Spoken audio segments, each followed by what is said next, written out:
Bonsoir, bonsoir, j'espère que vous allez bien. Moi, je vais très bien. Alors, aujourd'hui, j'ai à cœur de vous parler de quelques points sur le bail rural. Il s'agit d'un contrat de location de terres et des bâtiments agricoles entre un propriétaire et un exploitant agricole.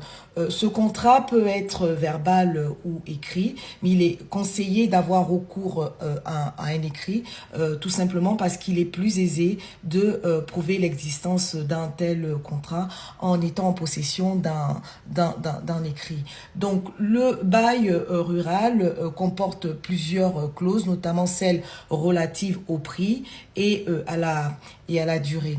Donc, faut savoir qu'en cas de litige entre le locataire et le bailleur, la juridiction compétente est le tribunal paritaire des baux ruraux. Donc, la clause qui pose généralement problème dans le bail rural, vous doutez bien, c'est celle relative au prix. Il en sera ainsi en cas de défaut de paiement du fermage. Donc, on se retrouve dans cette situation, il faut savoir que pour le bailleur, c'est un motif légitime pour lui permettre de demander, de solliciter la résiliation du bail en se fondant sur les dispositions donc de l'article L 411 31 du code rural qui révèle les moyens de défense aussi bien pour le locataire que pour le bailleur. Donc pour le bailleur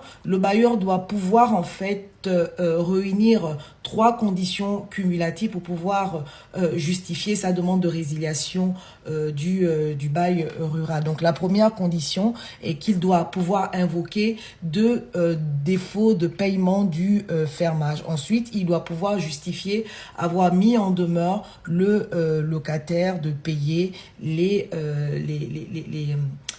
loyers impayés. Et ensuite, il doit également justifier que ce défaut de paiement a persisté pendant 3 mois à compter de la mise en demeure. Et du côté de la défense, pour ce qui est donc du locataire, celui-ci pourra donc invoquer, des cas de force majeure l'ayant empêché de faire face à son obligation de paiement du fermage. Donc voici ce que j'avais à vous dire aujourd'hui sur le bail rural. La prochaine fois, je reviendrai vers vous avec un autre sujet. Voilà, merci à vous. Au revoir.